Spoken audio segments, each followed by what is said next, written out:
Fala galerinha, tudo na paz, tudo tranquilão? Vamos para mais uma aula daquela animada que a gente está aí disposto, bem, né, naquele ânimo, naquele gás, acordando cedo, que eu sei que vocês estão felizes, alegres, sorridentes, saltitantes, né não? Vamos partir? E nada mais, nada menos importante do que nós darmos continuidade àquele nosso assunto tecido animal, tá bom?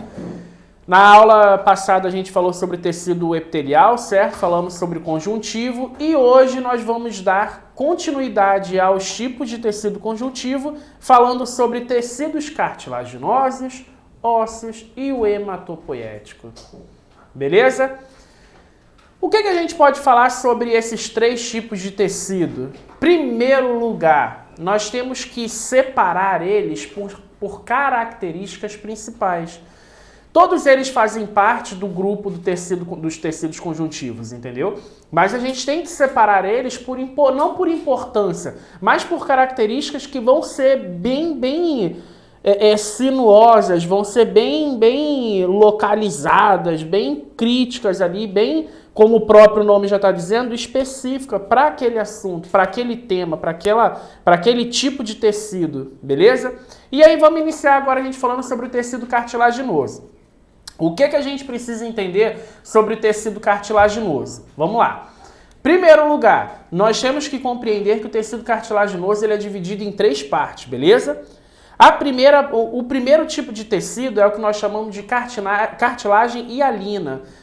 Qual é essa cartilagem hialina? A cartilagem hialina é a cartilagem que faz parte basicamente de 80% do tipo de cartilagem que existe no seu corpo, tá? Então vamos caracterizar como uma cartilagem que é extremamente lubrificada, uma cartilagem brilhosa que chama a atenção e que tem como principal característica a presença de células cartilaginosas ou condrócitos, que nós chamamos, né? Envoltos por uma membrana chamada de condroplasto. Tá? Para que serve esse condroplasto? Observe que a gente tem aí na imagem um condrócito, que é uma célula do tecido cartilaginoso. E esse condrócito ele está envolto numa estrutura que foi criada para ser especializada, para que ela possa ser específica para um tipo de função. E qual é essa função? Diminuir o máximo o atrito que existe entre um tecido do nosso corpo, que é o tecido ósseo, os nossos ossos. Então, onde está principalmente localizada essa cartilagem hialina? Ela vai estar basicamente revestindo as pontas dos nossos ossos, por exemplo. Então, imagina assim, eu tenho meu fêmur, tá? Aí na coxa. E mais abaixo eu tenho a tíbia.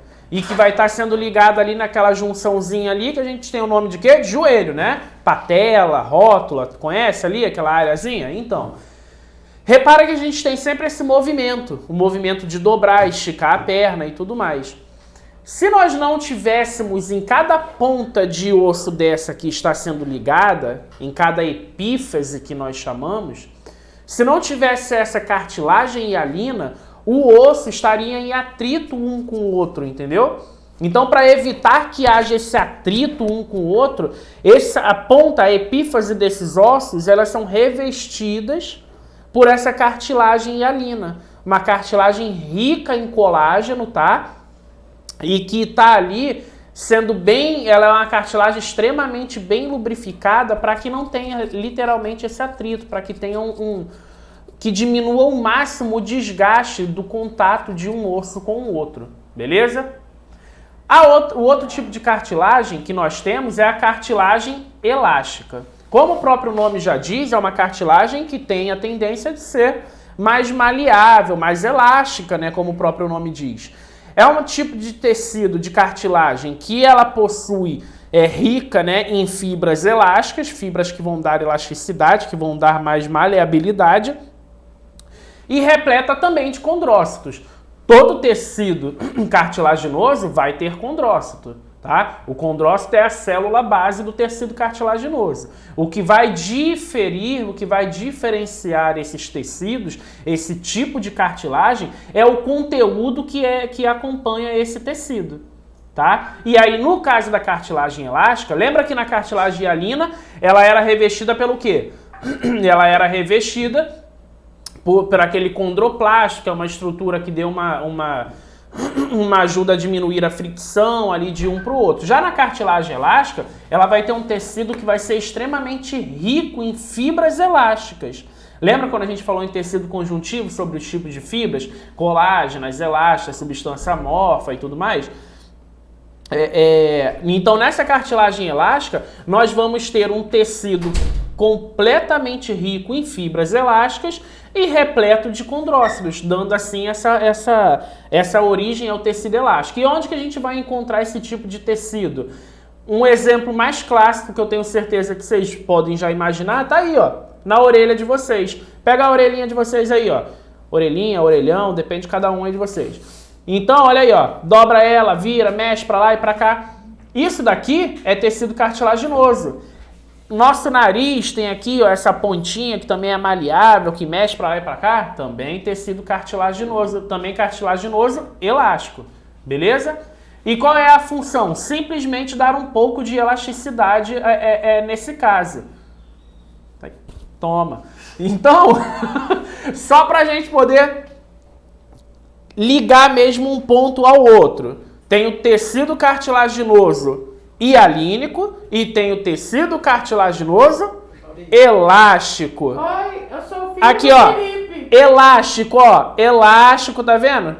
Esse daqui, pra quem não conhece, Godofredo, tá? Godofredo, a galera. Oi. E aqui, ó, tecido elástico, tecido elástico, ó, tá aqui, presente bem aí, tá? E aí, qual a diferença, como a gente já estava falando, de característica, no caso das funções? Para que eu tenho esse tecido elástico? Ah, professor, nariz, orelha, é a única importância para esse tecido elástico? Não. Tem um tipo de tecido, de estrutura no nosso organismo que é extremamente importante, essa cartilagem, esse tipo de cartilagem elástica. Já ouviram falar na epiglote? Epiglote, esse birimbelo que tu tem aqui na garganta, que esse negocinho aqui balançando aqui dentro da garganta, dentro da tua goela aqui, olha. Ele é feito de cartilagem. Para que ele serve? Quem é que pode dizer? Ah, só para estar ali de enfeite. Poderia ser. Só que esse carinha, essa epiglote, esse birimbelozinho aí dentro da tua boca, ele é quem vai controlar a passagem entre faringe e laringe, traqueia e esôfago. Ou seja, passagem de ar, passagem de água e alimento. Enquanto a epiglote está fechada para um caminho, ela está aberta para outro. E vice-versa, quando ela se abre para um, ela fecha para outro. Entenderam? E essa epiglote, ela é feita de cartilagem elástica exatamente para ter essa mobilidade, esse movimento. Imagina se fosse uma cartilagem, por exemplo, rígida, como é o caso do que nós vamos falar agora, que é a cartilagem fibrosa, tá?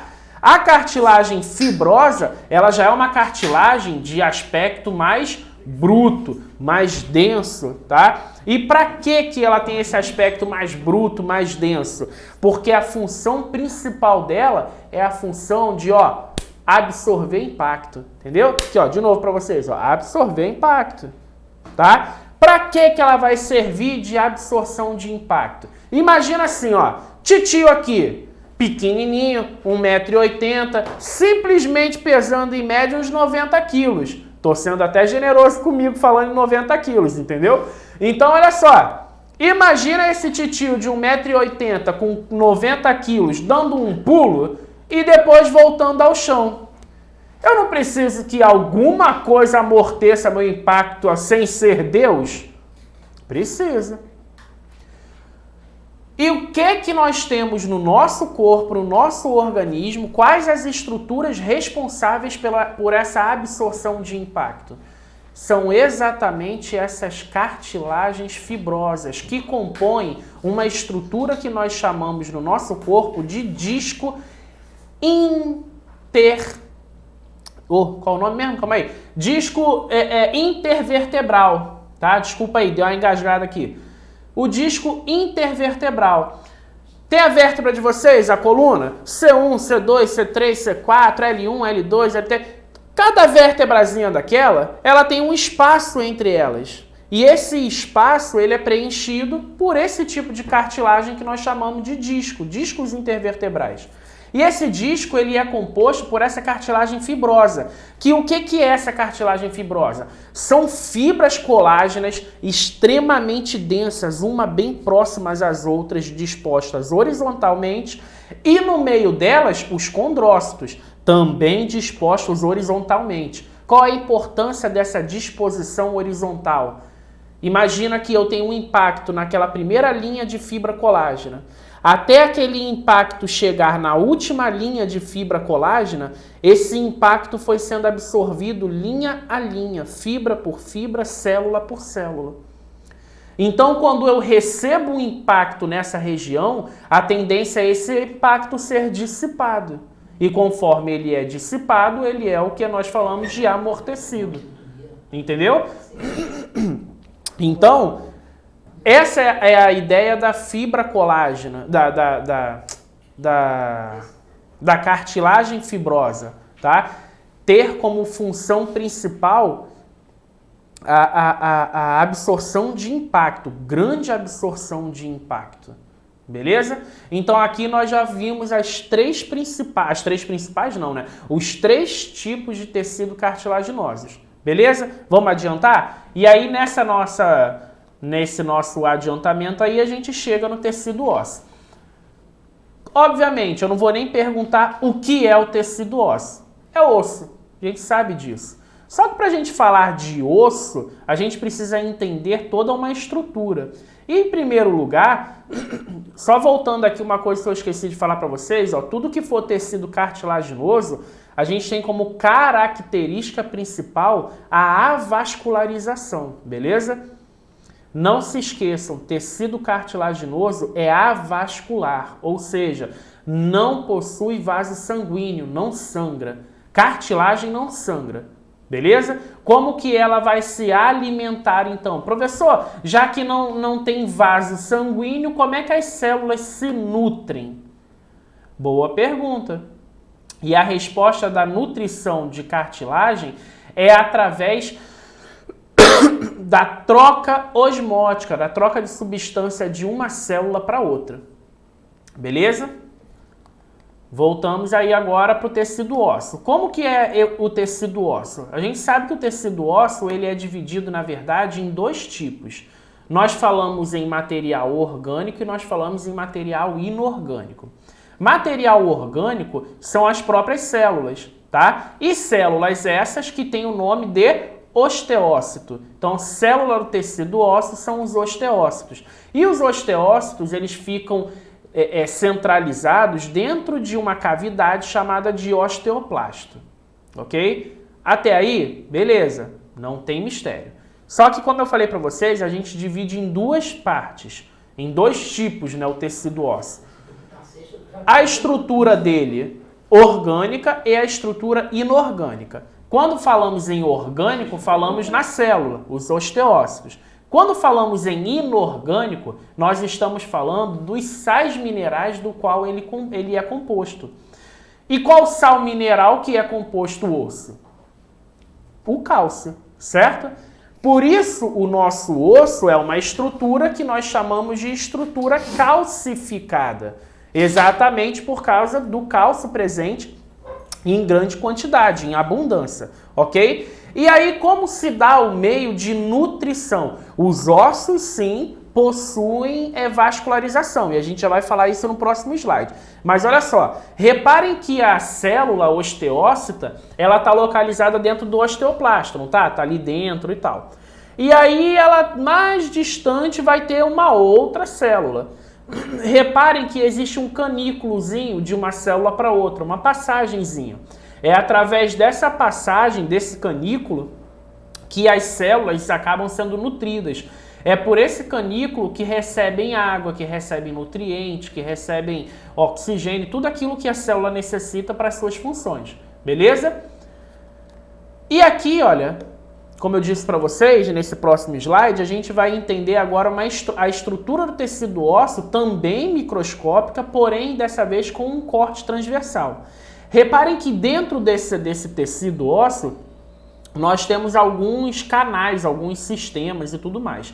Esse sistema que vocês estão vendo aqui, nós chamamos de sistema haversiano. E como que é que funciona o sistema haversiano? Nós temos um canal central, que é chamado de canal de Harver, e esse canal central é um canal vascularizado. É o canal sanguíneo, um vaso sanguíneo, é ali que está sendo passado o sangue, literalmente, e os nutrientes que as células precisam. De contrapartida, cruzando esses canais centrais, nós temos o que chamamos de canal perfurante ou canal de Volkmann, tá? São os canais que vão interligar um canal central com o outro, tá? E revestindo todo esse tecido ósseo, nós temos um tecido especializado do tecido conjuntivo chamado de periósteo. Tá? Então todo o seu osso ele tem como um revestimento externo chamado de periósteo. Repare que você está vendo esse canal central subindo, subindo, subindo, até chegar aquela pontinha lá em cima do sistema haversiano. E o sistema haversiano é isso, ele é um canal central que está englobado através de vários osteócitos. Um osteócito paralelo ao outro, juntinho ao outro, que vão formando camadas. Cada uma dessas camadas vão se sobrepondo de dentro para fora até fazer a formação do osso, ou a formação cilíndrica, ou a formação achatada, seja lá qual tipo de osso que a gente está falando.